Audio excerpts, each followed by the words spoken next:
Le plan d'aménagement de la wilaya, il s'inspire du SNAT, le schéma national de l'aménagement de territoire, qui lui, avec son ancrage juridique de la loi 0102 qui traite de la question de l'aménagement de territoire. Et la réflexion a été engagée et un schéma a été arrêté et qui a fait l'objet d'une approbation par une loi en 2010. Donc toutes les grandes lignes qui traitent la question de l'aménagement à l'échelle macro a été définie. Ceci dit, le SNAT, il a comme retombée le schéma régional qui a été donc repris en la forme d'un schéma de programmation d'aménagement des territoires, le 7, et qui, toujours en amont, le SNAT a donné lieu au schéma régional et il a donné aussi lieu au SDS qui est le schéma sectoriel, avec finalité en aval, le BDO. Donc c'est une question qui traite de l'aménagement des territoires à l'échelon macro et à l'échelle régionale et à l'échelle wilaya. En quoi consiste le SNAT et en quoi consiste le PAO?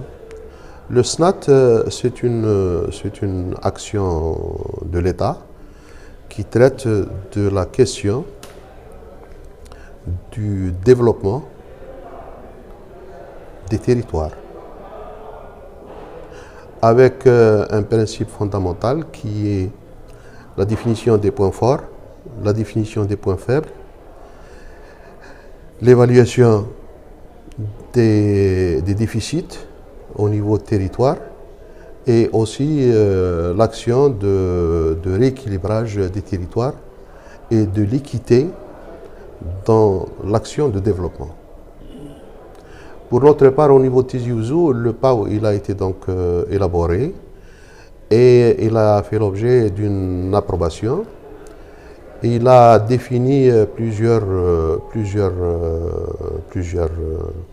axes qui traitent de l'échelon local et son intégration dans l'échelon régional.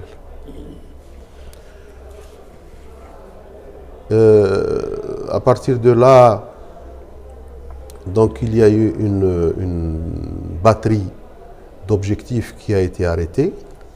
Et ces batteries de mesures respectent les principes fondamentaux du SNAT, qui sont la durabilité, au sens préservation de l'écosystème, pérennité de l'action de développement. Il a traité aussi de la question des mesures de rééquilibrage des territoires, que ce soit sur le plan urbain ou rural. Et il a traité aussi la question de l'attractivité et de la compétitivité des territoires. Sur ce plan-là, quels sont les atouts, quels sont les points forts du territoire, qui est la wilaya, en termes d'attractivité sur le plan investissement public et aussi sur le plan investissement d'une manière générale, au sens création de richesse. Le quatrième principe, qui est l'équité, au sens mise à niveau des territoires pauvres ou retardataires et des territoires handicap. Le PAO, donc, pourquoi il a nécessité une actualisation? Tout d'abord, le PAO il a été donc initié, le SNAT il a été initié en 2010.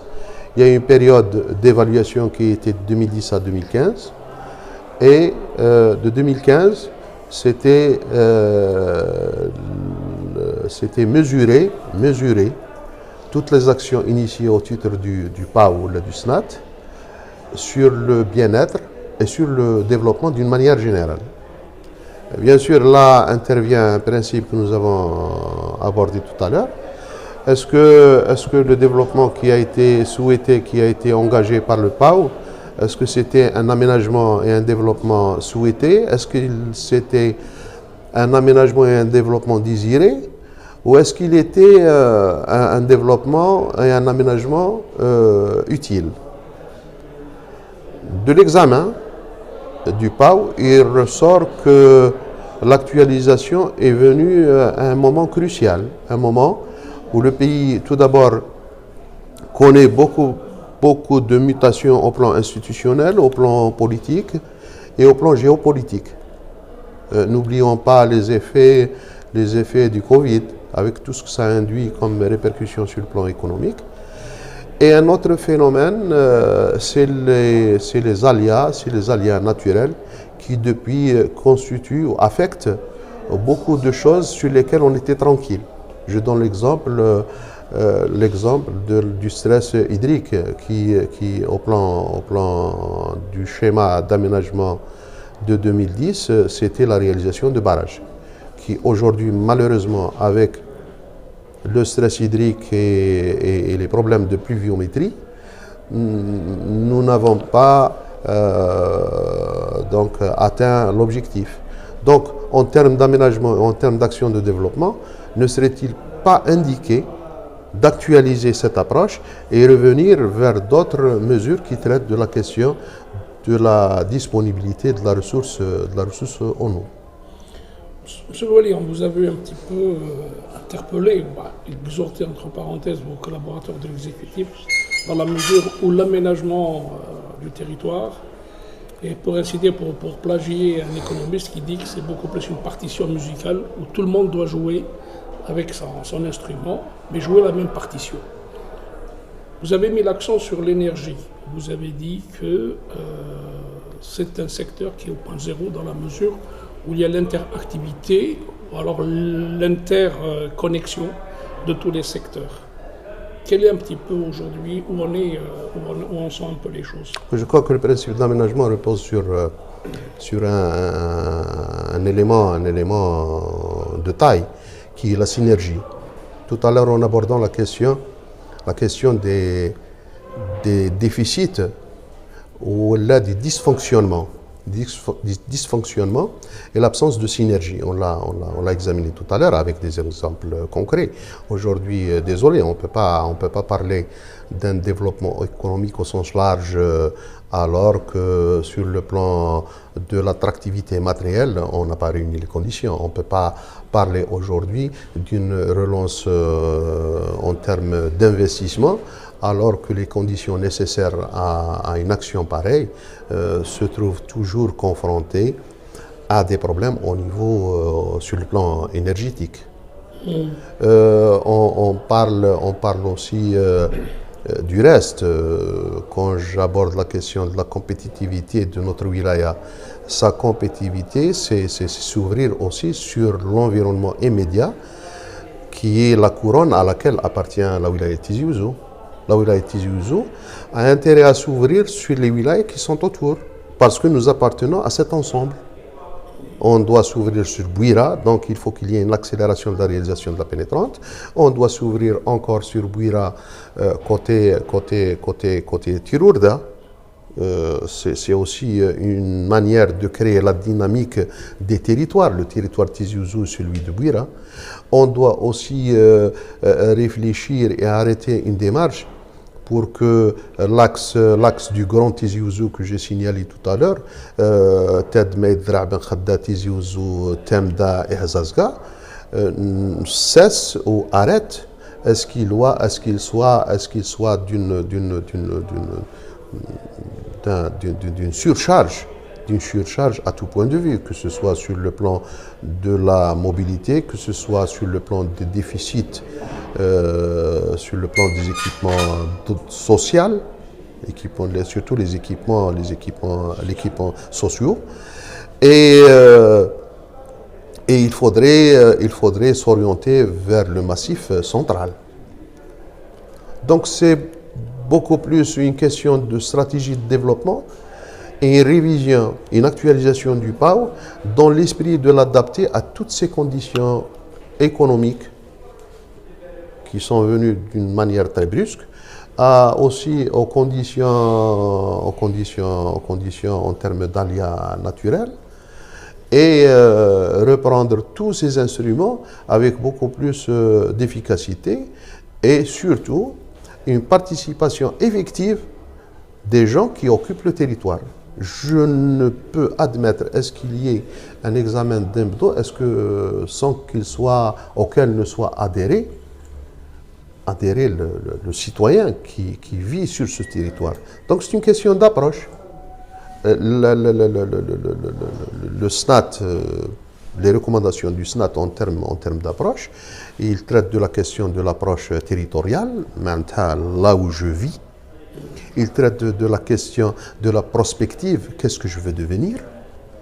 Il traite de la question de l'équité et du rééquilibrage à l'intérieur même d'une aire de programmation ou d'aménagement. Il y a des différences qu'il faudrait atténuer. Et toutes ces actions, c'est assurer une fixation et réduire de cette mobilité brusque qui affecte les territoires déjà, entre guillemets, légèrement équilibrés, mais qui sont saturés. Donc, à tout point de vue, le plan d'aménagement de la wilaya doit être perçu comme un outil de programmation et aussi un outil de gestion future du devenir de la wilaya de Tizi Ouzou. Monsieur Louali, une dernière question, si vous permettez.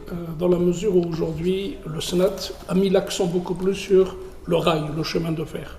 Qu'en est-il aujourd'hui du tronçon Tizi Ouzou à Zasga, où on est un peu le projet de cette voie ferrée?